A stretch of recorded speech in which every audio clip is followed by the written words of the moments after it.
primarily here to share my concerns on what has befallen on my home state.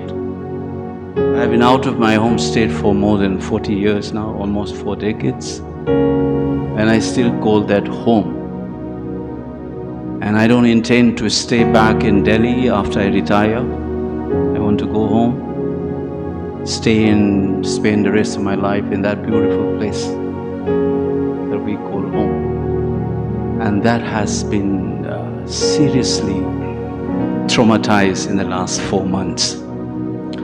And it affects me, not only intellectually, politically also, but more so existentially. It almost feels as if somebody has stabbed me multiple times on my body. And I try to understand even those people who commits that violence on me, and trying to understand why these things have been happening. When I opened my mouth at the beginning of the violence in May,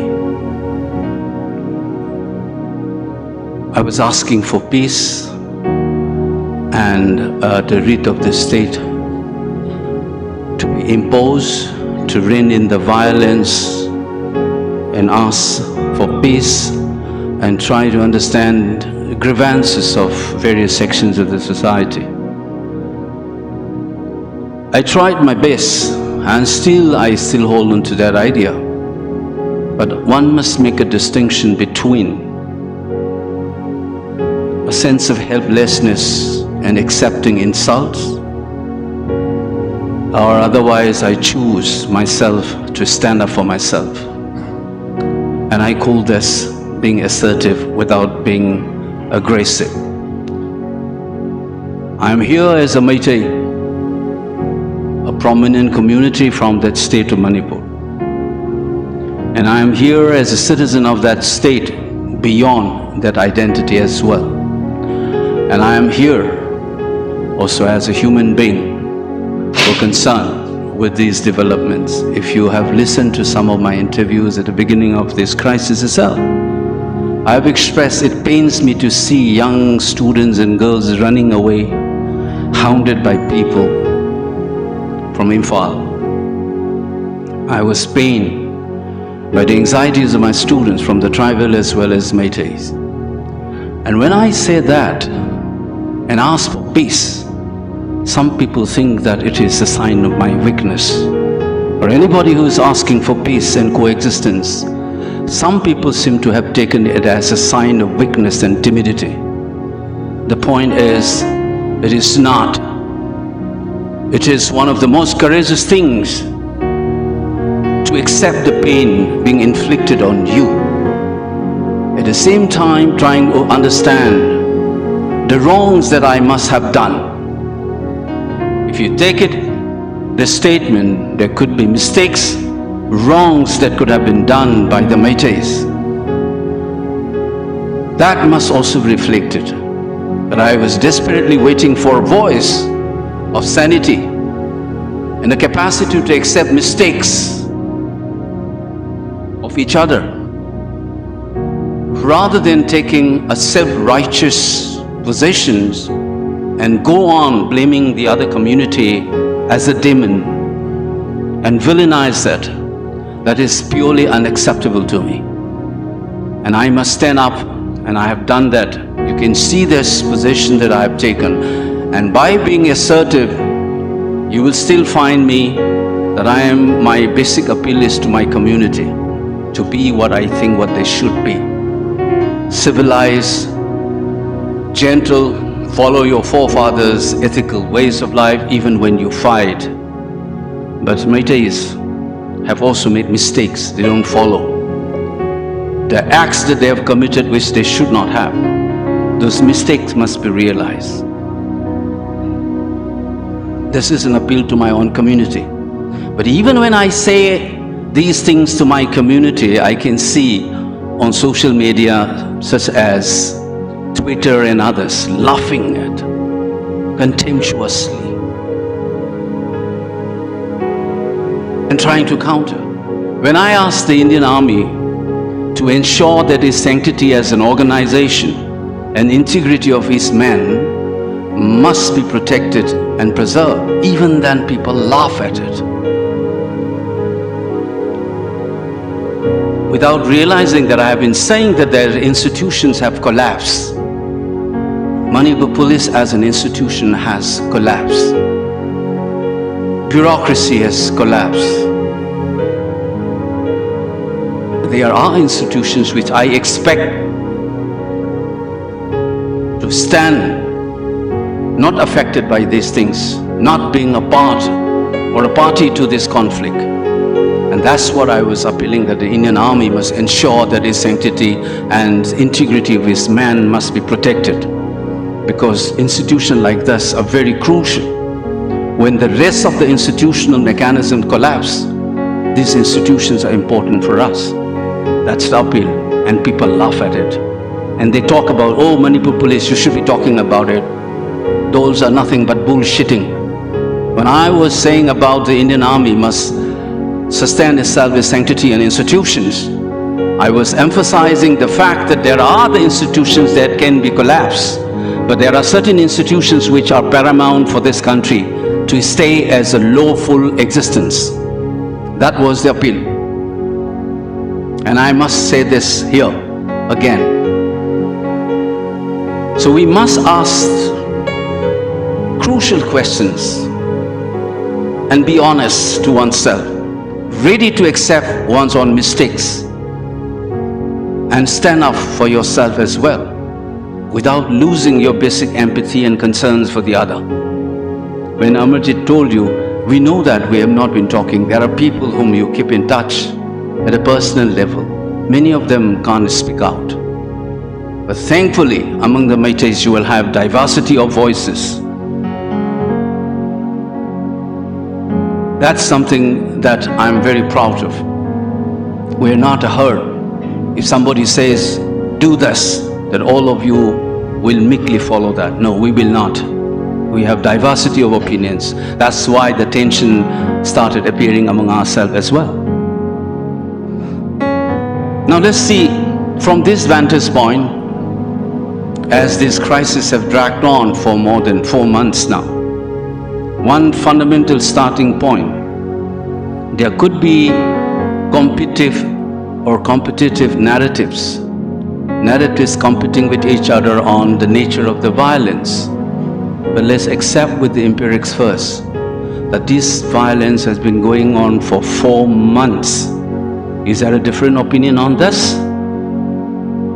Can we have a different opinion? Are you going to deny that this violence has not happened for 4 months now? Will you deny that? That's empirics. There is no two opinions, there are no competing narratives on that. 2, the Indian state, one of the most powerful states in the world, has it been able to stop the violence? Yes or no? Louder. Is it a fact or fiction? This is a fact that the Indian state has failed to stop the violence. These two facts must be kept in front of us. And then ask the remaining questions. Why, what, wherefore of these two facts? Why this violence has continued for so long? What is this nature of this violence? When it started? Why it has not been able to be sort of stopped? These are the questions that you must ask. Then I must also share you the second set of empirical facts. There are a lot of what Bhagat has called it competing narratives. There is a lot of confusions and silences, unexpected ones. From the day one, if you flick through it, some people say, for example, you ask a very pure question, who is in charge of Manipur's law and order problem? Who is in charge? Is it CM Biren who is in charge of the state of Manipur? Is it the government of Manipur? Or is it the government of India? Who is in charge of Manipur? Do we have a clear-cut answer on this? Why is that? In a federal structure like this, why we are not able to say that Sri Biren Singh and the government of Manipur is in charge of the law and order situation in Manipur? Because right from the day one, a confusion has been created.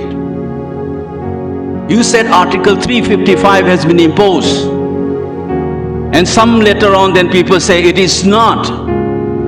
When the top journalist in this country is giving lectures on media saying that 355 has been imposed, and after some time you realize that it is not, then you also ask, was the DCP removed by the government of Manipur, or is it on the advice and instruction of the New Delhi? Do you have a clear picture on this? Who's sending these armed forces? Is it a requisition from the state government requesting the union government to send the army or the defense forces or security forces, or is it the government of India who are sending these forces without those advice? Have we asked this question ever? We don't know. The Home Minister says on the floor of the Parliament that the CM is cooperating. What does that mean? जो कहेगा वो करेगा, वही cooperation होता है कि नहीं? So who's calling the shot? Is it our own representative who swear by Indian Constitution as MLAs and ministers? Are they in charge of it? Or is it New Delhi in charge of it? Or is there a jugalbandi between these two and creating a confusion so that this violence can continue? Do we ask these questions? No, you are very good at blaming Biren, Manipur government, you are interested, Meitei government, Biren, and you become a target without even clarifying these issues, whether he is actually in charge of the state of Manipur or not. On the other hand, are you able to blame the government of India? No, because there is a facade of a government there, so they will say that this is the state government. We are caught, not only in violence, but in these confusions, saying something, doing something else, and we keep on waiting. And then you say, solve the problem yourself. Is it my duty to solve this violence as a citizen? If my life is threatened, whose responsibility is to protect my life? You tell me. You're all university students and faculty members. Under Article 12, if you remember that Indian Constitution's chapters on fundamental rights, it was defined vis-a-vis the state. That is why it starts with Article 12, which defines what is state. It is the legislative assemblies and the parliament and the state government as well as the union government and executive. These are what is defined as the state. They're supposed to protect your life, your property, your dignity, your well-being. That is state's responsibility. That is why the state exists. In your theory, you must have learned on social contract theory. State of nature, everybody fighting against each other, and then through contract you have the state. That's the state's responsibility. When a criminal has attacked you, it is the law enforcing agencies who are supposed to help you out and get justice. What has been happening in Manipur for the last 4 months? Everybody is being left alone to defend themselves. There is no state. It is the villages. You can see any damn newspapers and media houses in this country flagging these facts, that there are village guards defending their villages. Is this state forces? Are these state agencies or civilians or the non-state actors? So the state has collapsed. There is no state. Everybody is left alone to defend themselves. women get raped, people get killed, their houses burn. And they said, you solve the problem, you talk to each other. Is this the way the state behaves? What are we talking about? You learn in political science theories, in law, in human rights, in Supreme Court, Parliament, Assembly, government. What are they supposed to do? They are supposed to protect your life as a citizen. And you say you talk to each other and resolve. That's why in one of my articles, if you have read, I call it as a Hobbesian world. Nothing like this has happened in India. This is not your normal communal riots. People are armed to the teeth and defending themselves, their villages. And the media in this country of a democracy is celebrating the fact that citizens are armed and defending themselves. And you think there is court, there is army, there is police, there is government, there is a prime minister, there is a CM. When the state is supposed to be there for you, when the state is nowhere, and your media is talking about it day in, day out. That statelessness is a reality in Manipur. You're left alone to defend your life. Rehabilitation, even citizens are pulling in money to help them. How many of you know this, especially from Manipur? Some of you must have contributed your monies and so on to help those citizens. Whose responsibility is this? Do we need a state or a non-state sort of a state of nature? Do you want this Hobbesian world to exist? This moral questions that there is an abject failure of the state is something that some people have somehow managed to divert and create conflict and confusions by blaming one community or the other community. We are caught in this blame game of the community, each other. What you see in Manipur is nothing but statelessness. It's a Hobbesian world. It is not the state institutions which is securing your life, which is supposed to be done under the constitution of the country. It is the citizens themselves trying to secure their life by arming themselves. How did this great country allows that?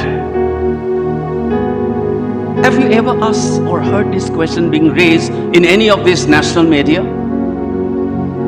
Have you? No. Rather, they have become part of the conflict. Spreading falsehood, taking sides. That's how all this great national media is doing. For the record, I must keep it straight here. For the local newspaper getting bias, in some sense, understandable, not justifiable. I repeat, it is understandable but not justifiable. Why I do say that this is understandable? Because they are in that conflict situation. They are part of a conflict dynamics in that state. So if the local media somehow gets biased, for instance, which I am doing it with a team of my researchers, you will see some other things as well. But what will you explain the national media who's sitting in Delhi, in Chennai, what stake do they have to be part of the conflict? To be biased? I can understand cookies or a Meiteis or a newspaper in Manipur getting twisted and influenced by what has been going on there, and not able to stick to, strictly speaking, certain objective style of reporting and so on. One might be able to understand that. But again, not justifiable. But please tell me, how will you explain national media and national body like Editor Guild of India producing twisted reports, factually incorrect, which everybody is here, everybody can check.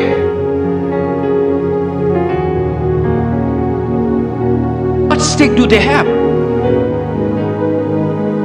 These are some of the fundamental questions the rest of the country must ask.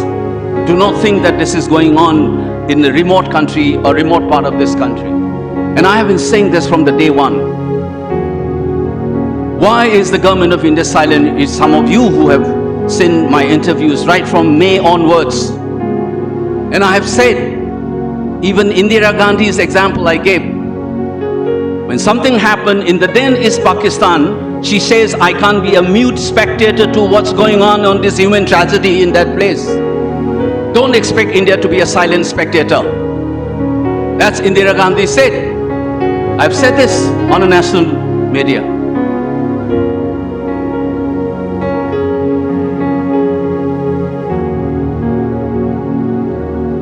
Why is that the national government is not able to do anything on this?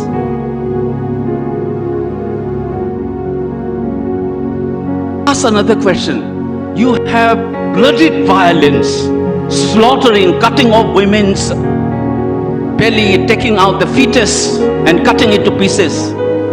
Terrible violence have reported from Gujarat or any other sites where you have communal violence.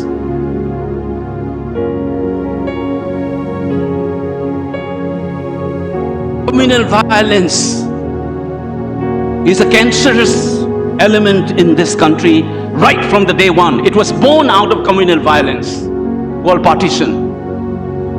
The legacy still continues.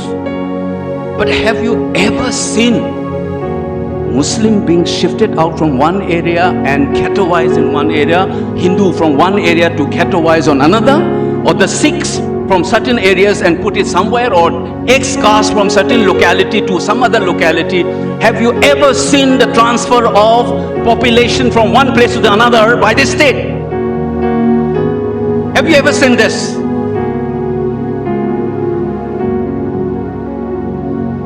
Why this silence? Have you ever seen in this country? Then why is that you are doing that in Manipur? What is your game plan? Is that state different? Do you think that the citizens of this country can be ghettoized based on their language, based on their religion, their ethnicity or tribal identities? There could be ghettoized enclave of this population. This is the other side of the same question. Why is that the Indian state is not able to stop this violence? Besides the silences.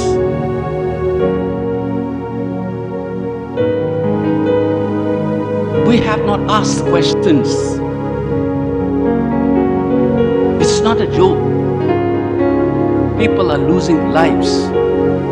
Their homes, thousands of them.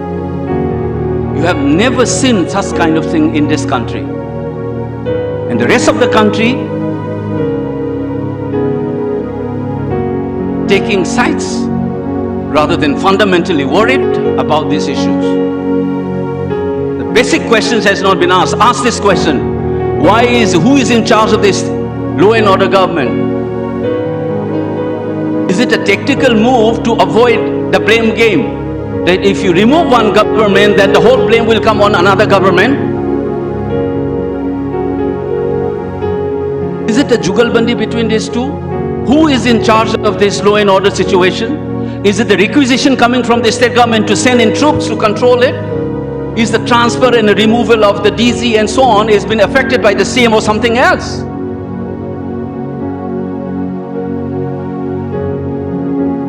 What is this federal structure in this country? What is state supposed to do? These are fundamental questions that we must ask. You think that this transfer of population has happened in this country? You said, no, you haven't seen it. I haven't seen it. The only thing that I'm aware is the creation of Pakistan and India, where this thing had happened. So are you trying to create a communally grounded project of territorial ghettos resided by certain specific communities, and this country is going to celebrate that? In the name of tribal rights, in the name of self-determination, are you going to do this violence? Do you expect us to do this? Next time, if there is any damn violence in this country, ask them to shift the population from one area to the another. Keep all the Sikhs in one group because there is a violence between Hindus and Sikhs. Shift the entire Muslim onto one ghettoized locality and keep them up. What is this Indian state has been doing it? Why we should not be asking these questions? Is it international to ask this question? Please tell me, you are citizens, your voice is important. Is it anti-national to ask this question? Is it a rightful question that a citizen, thinking citizen, must be asking this? Begin asking these questions. It's too much. 4 months. Look at those people. I have seen one guy who was talking from a relief camp. It hits here. He says he wants to commit suicide. You and I can go back after this meeting and sleep in a proper place. We'll not miss our dinners. There are thousands of them, 60, 70,000 people without homes in Manipur now. What do we do about this? That is the question that we must ask. There are issues that I have already spoken about, because I don't intend to repeat it here. There are a lot of misgivings about your valleys and hills and minority and majority. Think about this. What is the population of Meitei? They said on news portals and so on. You must be hearing this quite often. What is the population percentage of Meiteis in Manipur? Please tell me.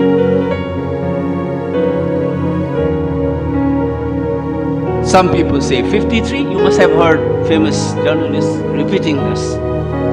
53% Meiteis, 53% Meiteis. That's the 2011 census based on the language spoken. It includes non-Meiteis who speaks Meitei Lon as their mother tongue, such as Pangals. So if you subtract those percentages, Meitei's population actually is around something between 43 to 45%.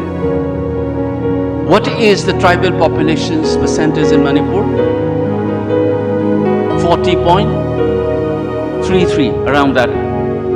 So 40 versus 45 or 40 versus 43. How do you make sense of minority and majority here?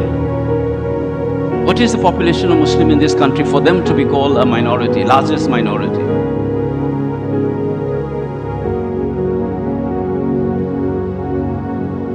14, 15% versus 80%. That makes sense to call something as minority. And you box in this 43% in less than 10% of the land, and you think that they are not dispossessed. You think they are majority. And you think there are 40 seats. Is it Meitei seat or it is unreserved general seat? What did Indian Constitution say? That you must reserve seat for ST and SC proportionate to their population. So in this country, in Parliament, for example, you have around about 8.6% of the seat is reserved in Lok Sabha, because that is roughly the proportion of ST in this country. In Manipur, you reserve 19 seats for ST, not 20. People get confused on this. Tangpokpi is not a reserved seat. That's why in 1980, Kishore Thapa, a Nepali, won the election. So there are 19 seats reserved for ST. It is based on 1961 population, which is similar, 31% of the tribal population in that state. Was it done by Meitei?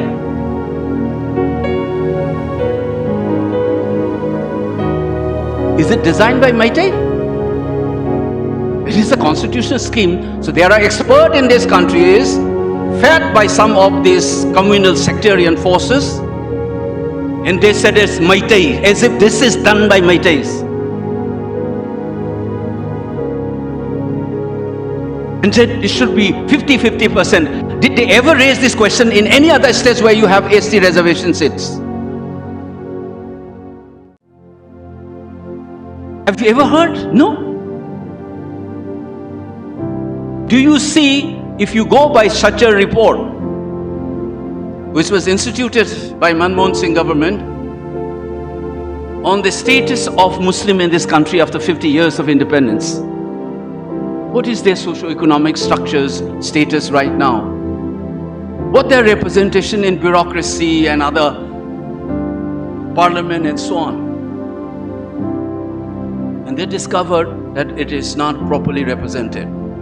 You use the same criteria. Are they represented proportionally to the assembly of the state? Yes. 31% reserved seat, 19 seats out of the 60. And it is not done by Meiteis. It is the Constitution of India's mandate. Why you communal? You are looking from a communal range and as if it is done by Meiteis and you say 50-50%. Then karo, entire country mein. And you say, how many of them, you've seen such a report, how many of the Muslims are there in the bureaucracy? Check in Manipur, how many of them in these top echelons of the bureaucracy in the decision-making structure? Some report says in the government of India, there is 1 or 2 ST secretary level officers in the union government. There are 8% of the population is represented barely by 1 or 2 secretaries. In Manipur, do you know what is the representation in the bureaucracy?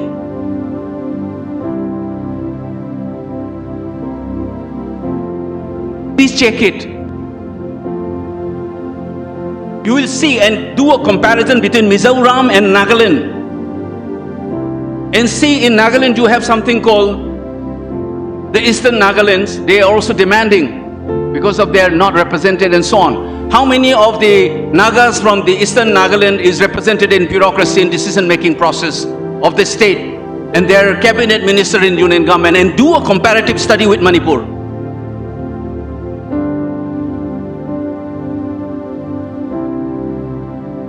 These are factual, objective ways of looking at it.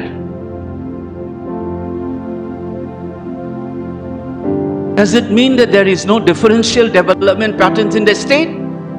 Or that there cannot be any differential developments among different communities in the state? There could be. How do you solve that? Do an objective assessment, form a committee like Sachar committee, and then investigate how many of the, which of the community has how many graduates, what is their mortality rate, what is their infant mortality, maternal mortality rate, literacy rate, their presence in the bureaucracy and academia. Find it out first without communalizing this entire debate. Then we will try to make a corrective step. If you are genuinely concerned about solving real issues, then you don't need violence. You don't need falsehood to be propagated. That is the thing that we should be asking. For too long, we have allowed this. And the fault squarely lies with our political leadership. If you have grievances among your people, you should have addressed that long time back. Sharing the spoil of the state's economy, contract and percentage cuts, propping up your men and transfer and this and that. You're obsessed with that wall. So who's getting benefit out of this conflict? You want to prop up some of your politicians as a savior of X community, some politician as the champion of Y community. And all along, these guys have been sitting together. Look at their wealth. These ordinary people are suffering. Do you think that these people who have been slaughtered and who have been thrown out of their homes are any of those elites in the society?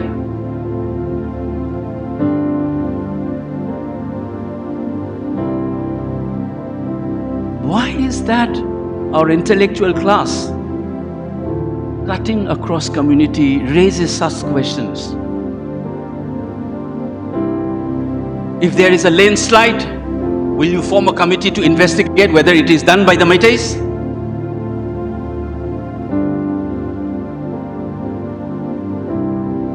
These are the issues that you and I must ask. And I must end, as I always love to do it, look at within ourselves. We have a lot of things to correct ourselves. Bhagat has already flecked out one of them. Who is a Meitei? Who represents Manipur? What is our relationship with Manipur? We don't even know whether Manipur is a hill state or not. Basic geography, you don't even get a clear picture. You want to see what is Manipur? You think about singular sense, you only talk about one valley, right? I would like to share you a picture. Just see what is the valley and Manipur. People say valley and hill ko separate karo kind of thing. What is the nature of that hill and valley? Just check this video. This is Churachhandpur headquarters. This is the southern tip of the oval-shaped valley of Manipur, the central valley. Is it a hill? Check Churachhandpur. Can you switch off this light?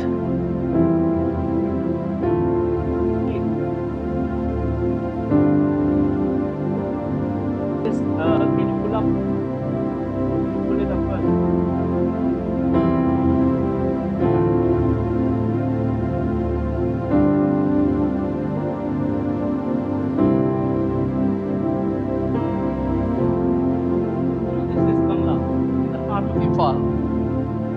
And above sea level, this is 811 meters above sea level.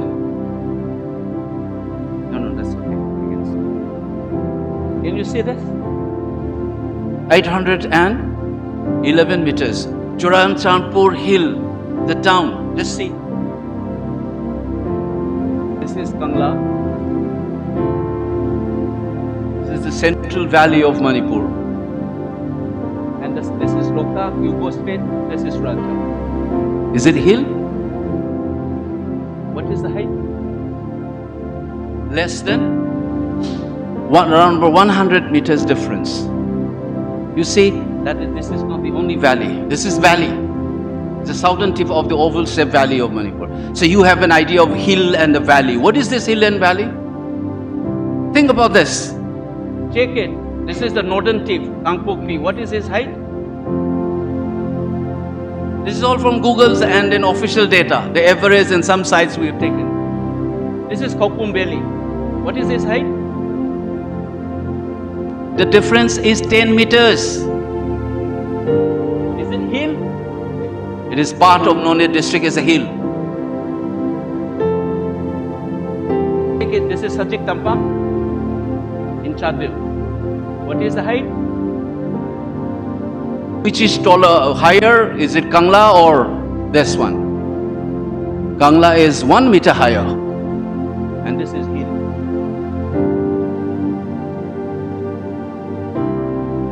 You understand this? So what is this hill and valley that we have been talking for decades? Take it. This is Chandel. What is that? 960. By the way, Chandel used to be part of the central district of Manipur.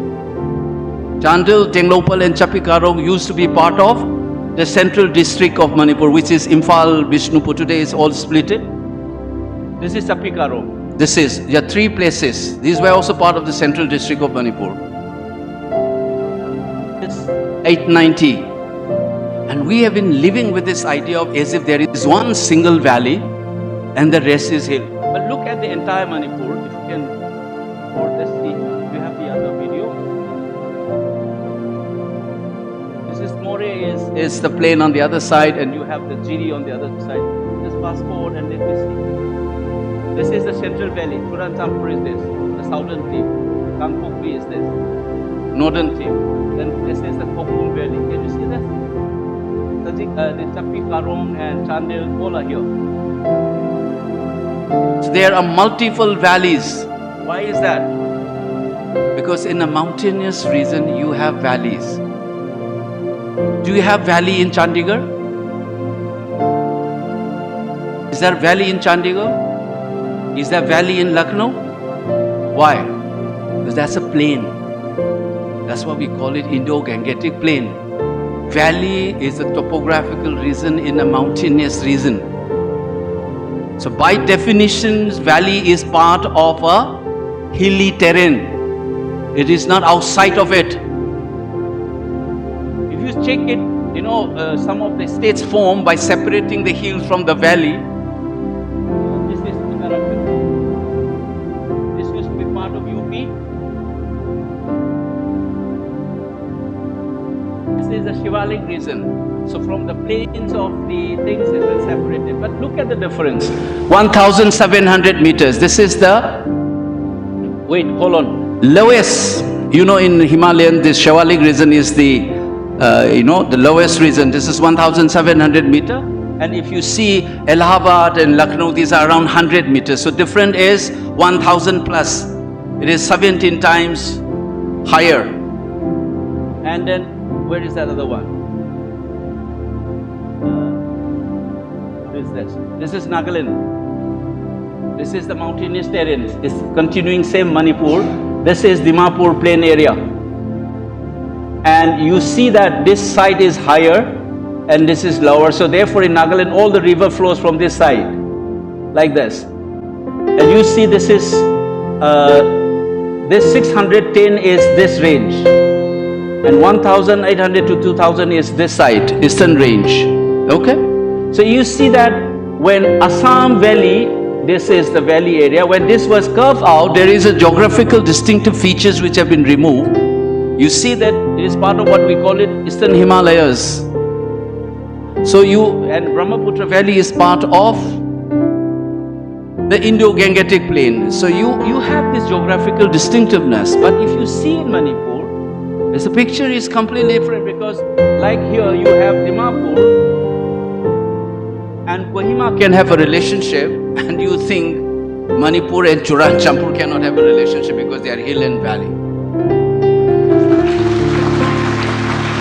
You see, that's a kind of a false narrative has been going on. And mind you, the majority people who stay here speaks a language which belongs to Indo-Aryan language.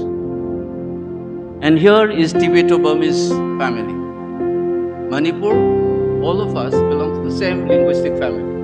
Not only we belong to the same mountainous terrain where the hill and valleys are part of the same topographical region. That's why I said, is there a valley in Chandigarh? Is there a valley in Lucknow? Because that by definition, valley is part of that. Kangra Valley you have in Himachal Pradesh, for example. So valley is inherently a part of a mountainous region, and you talk as if the relationship between Brahmaputra Valley and Naga Hills is the same as the relationship between Imphal and Sajik Tampak or Chandel or Chiran Champur and so on. Can you see the false perspective that have been imposed? And the same people, and then you are saying here you wanted to do a partition and unheard of things in India, you ghettoized community enclaves, you are creating it. You stop it. You can close it. So what I am saying is there are many things that we also even don't know ourselves. We need to have a clarity of these ideas and an history of this land if you're really sick. This is something that I must share with you as I try to wind it up here. How India was born in 1947. You have to look at British Indian Empire. And in British Indian Empire, there were two parts. Broadly, the territories were broadly two parts. One is called British India. The other is called native states. Some of them are called Indian states. British love to call it as princely states. Because for them, there can be only one king. There's the King of England. Baki ka is prince, our status. That's why it is called princely states. So what happened is, the Indian Republic that you and I are a member of today was born out of an amalgamation of those Indian states and British India.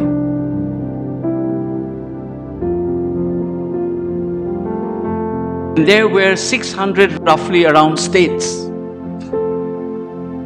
And one of those states is the state of Manipur.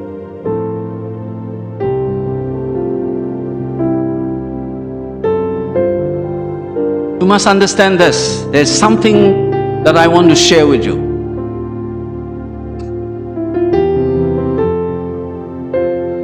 these states join together to form this country. They are not created by this state. Manipur was not created by the Indian state. Manipur was a state which joins and constituted the Indian Republic, like many other princely states. Some of them have been merged together with so many other areas and states were formed. Till recently, there were only 3 of those states with their territories intact. One of them is Jammu and Kashmir, another is Manipur, the other one is Tripura.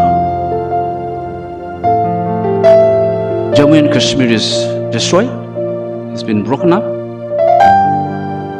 And this is the second state which I suspect some people are trying to break up. And you must calculate why some people would love to break up this and then create bloodshed in an organically connected landscape. The intimacy between valley and its higher regions, what we call hills, is an organic relationship. And community which are so embedded with each other, not only in marital relationship and so on, but even in settlement patterns. You are trying to tear that apart through false dichotomies and narratives. And you are asked to fight among each other. This entire region of the Northeast is sweeping by neoliberal economic forces. We are nothing. A few lakhs of population, few crores if you combine all together Indian Northeast. Much more larger corporate capitals, geostrategic calculations. We are nothing but pawns. Your bloods, your cries, your pains seems to be less important to the larger goal. If it is not, I dare those people who have power, show us, stop this violence. If you have the power, if you have the concern for these people, stop the violence, don't play dirty games. For your larger game, making people fight, giving false ideas, hopes and aspiration. You know that some people were promised that your demand will be satisfied, help us in election. Have you come across that? Some cookie organization said, we have a tie-up with BJP from rebel groups. Is this an effort to implement those promises?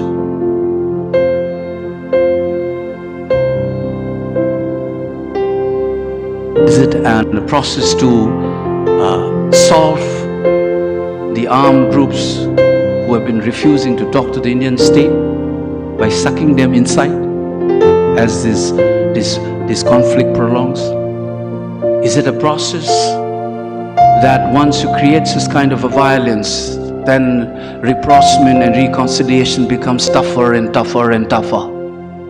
The longer the violence, more gross takes the violence, the more terrible is the violence. Rapprochement will be difficult more and more. Is that what we're trying to do in our state? What are we going to do? My idea is this. I love this because to be a humanity, a part of human beings and humanity and so on, I think you first have to be yourself. If you cannot even identify with the pains of your own community and your cognate communities living together, don't tell me that you can be a humanist. You can be only a humanist when you understand the pains of the Meiteis, the pains of the Cookies and Joes. And you realize what is a common destiny that we have. If you can move beyond this parochial identity politics, and if you think this violence is something that will pay, I can promise you, for a mountainous persons who live in or ecology. I've been saying this, Meiteis, we think that we are like, as if we are like the Ahomias or the UPIs come from the plain. No, we are not. You ask your child to draw a sunrise and sunset, unlike people in Mumbai, they will probably draw a pictures with the hills at the background. Kyun? Because that's the ecology where they live. And when you think about romance, look at the poems and the songs. Chingya loya, chingsang pareng. This is part of your romantic imagination. Your livelihood. Ching the kaduna singchanba, pat the kumdana longkhonba. Why are you saying like this? Because it shows that you are a creatures of that ecological system of mountains and the lakes and valleys and the rivers. You're not from the plains.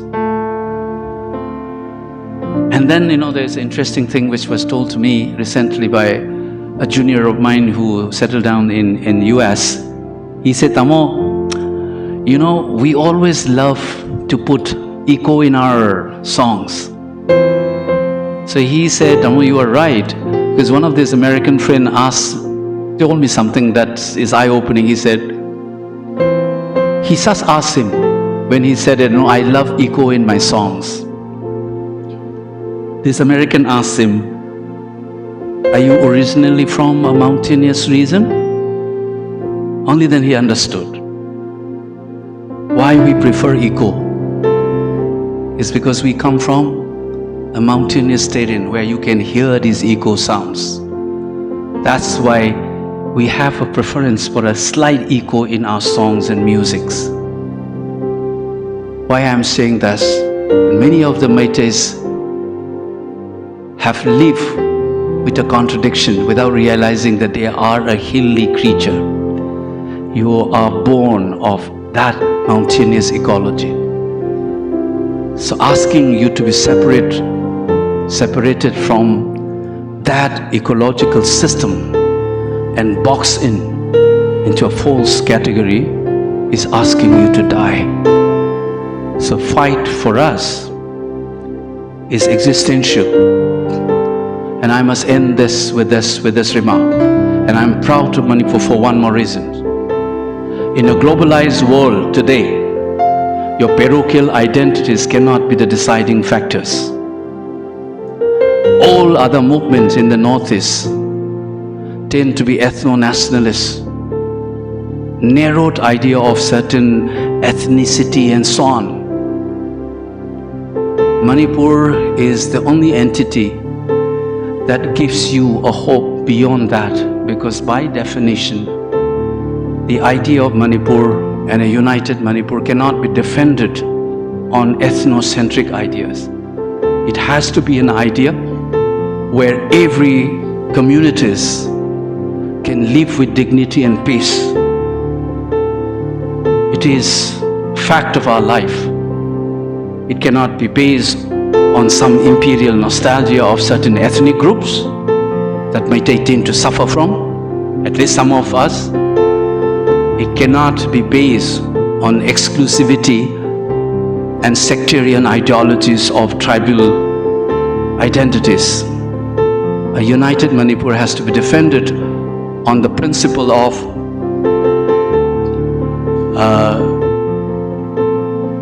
an idea where we can beyond this ethnic thing. I'm not denying that each community is important, just as I already said that you cannot be a humanist unless you understand your own community. So we must have an idea of united Manipur, not to be defended on a majoritarian imperial nostalgia or some ethno-nationalistic idea or tribal sectarianism. We must find a common ground. And that is why each one of us must start asking crucial questions. Do not fall trap into this mayhem. But as I started it, it is equally important for you to be assertive when people started telling lies about you and your communities. Then you must stand up yourself, but without being aggressive towards the others. And that's the only way to move forward. And I request through this, each one of us must ask critical questions, and I think the government of India must take the right kind of decisions. It is embarrassing for them not to do that. If I believe that the ice can be broken, if the Prime Minister, for instance, order all his MLAs to come to Delhi and talk, whichever community you come from, do you think that if the Prime Minister's called his MLAs, they will not come? Tell me. If the Prime Minister's called all the MLAs belonging to his party, do you think that some will not come? Let them sit in a room, talk. Don't throw this solution to the people. The government must take the initiative, and please do this. Otherwise, this mayhem will linger on for a long time. Don't threaten that, you will lose lives and a lot of Meitei women will be killed. I think, I must say that, I had to say something that I hold it very firmly. Manipur is not Kashmir. Lot of people will die if you try to make a muscle flexing approach. And those people will be Meitei, and majority of them will be our women. And if that bloodshed happen, the consequence of that one for the days to come will neither be good for India nor for that part of the countries. Remember, there are Meiteis outside the state of Manipur. So please do not take people for granted. We as a citizen must ask critical questions. The state must come in, impose its writ, do justice to people who have grievances. At the same time, I also appeal to people of my tribe who are called academics not to indulge in propagandist hate speeches. Check, don't tell lies. Whatever I say, it's not that it's gospel truth. There could be mistakes. But I believe that so far what I've been saying is two things. That to understand the collective good for all of us, state must take responsibility squarely, and we must remember that we can't keep fighting, and enough of bloodshed has already happened. It's time I want to see from the other camp as well, intellectuals speaking up for peace and dialogue, rather than accusings and hoping that certain kind of sectarian project will be fulfilled by indulging in violence. That's the only thing that they must realize. And for Meiteis, please remember, when your forefathers were doing satyagraha and peaceful demonstration for statehood, there was violence in Nagaland, Naga Hills, and a state was created as if violence pays in this country. Do not repeat the similar kind of thing by simply indulging in violence. You will fulfill some demand. You should not encourage violence. And that is one message that I want to give through this. For the rest of us, especially from outside my home state, please ask critical questions. Please question these institutions like media houses in the government of India, not to be silent spectator or take sides or partisan positions on this conflict. Because if you believe that Manipuris are part of this country, then you should be equally worried that such a thing which has never happened in this country, why it has been allowed to linger on for so long. The day you started asking, you're doing a good service to yourself as a citizen of this country. Thank you all.